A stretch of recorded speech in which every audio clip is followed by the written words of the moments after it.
बहुत सुंदर नव रचना जे अही गीत के संजीता कुमारी जे हमर बहिन छे अही गीत के लिखलखिन है और 2021 में भी एक बहुत सुंदर जे संजीता कुमारी गीत के लिखले। आओ अपने सब बीच यूट्यूब के माध्यम से राखे Shambhu Yadav official YouTube channel के माध्यम से 4 दिन के कठिन पावन हम जे करबै सुनू हे छठी मैया। 4 दिन के कठिन पावन हम करबै हे छठी मैया। 4 दिन के कठिन पावन हम जे करबै सुनू हे छठी मैया। हे सुनू हे छठी मैया कोना के थमबैये ते भार। सुनू हे छठी मैया कोना के थमबैये ते भार। सुनू हे छठी मैया 4 दिन के पावन कठिन हम जे करबै सुनू हे छठी मैया।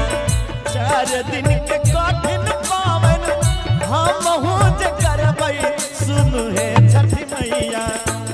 सुनू हे छठी मैया कोना के थमबै ते भार। सुनू हे छठी मैया कोना के थमबै ते भार। सुनू हे छठी मैया।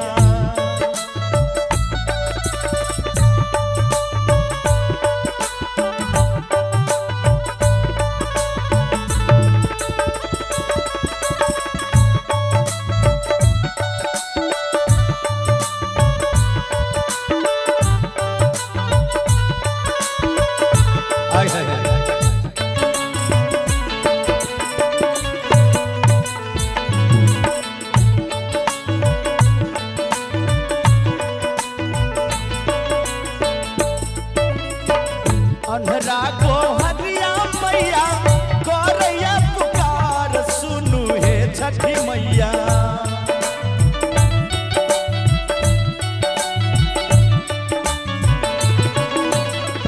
अन्हरा को हरिया मैया करैया पुकार। सुनू हे छठी मैया दियौ ने नहीं ना संसार देखब हे छठी मैया। दियौ ने नहीं ना अम्मा सुनू हे छठी मैया।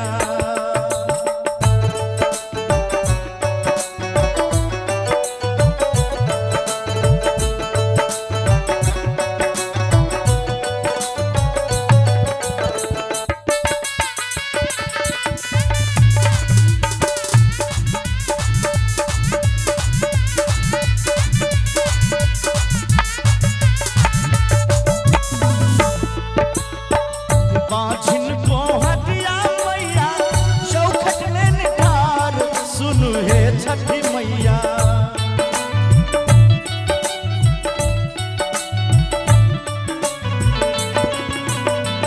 बाझिन को हरिया मैया चौखट में निधार। सुनू हे छठी मैया। सुनू हे छठी मैया दियौ ने जोरा जोरा लाल। सुनू हे छठी मैया दियौ ने जोरा जोरा लाल। सुनू हे छठी मैया।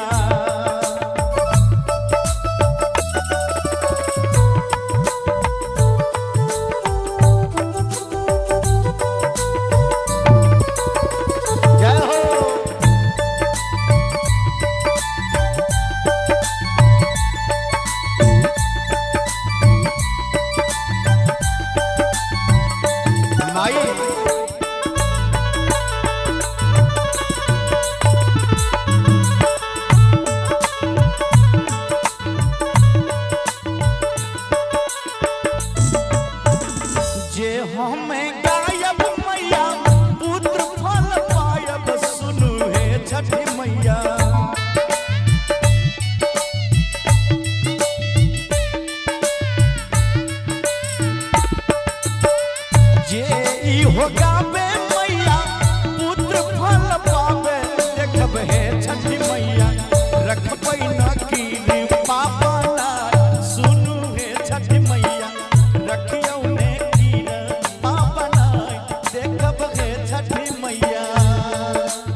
दया करो माई,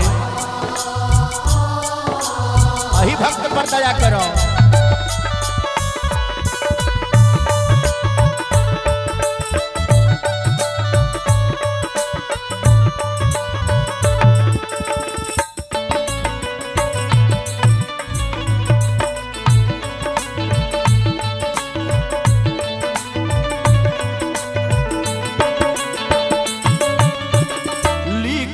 संगीता के गीतम शंभु गवैया सुनु हे छठी मैया।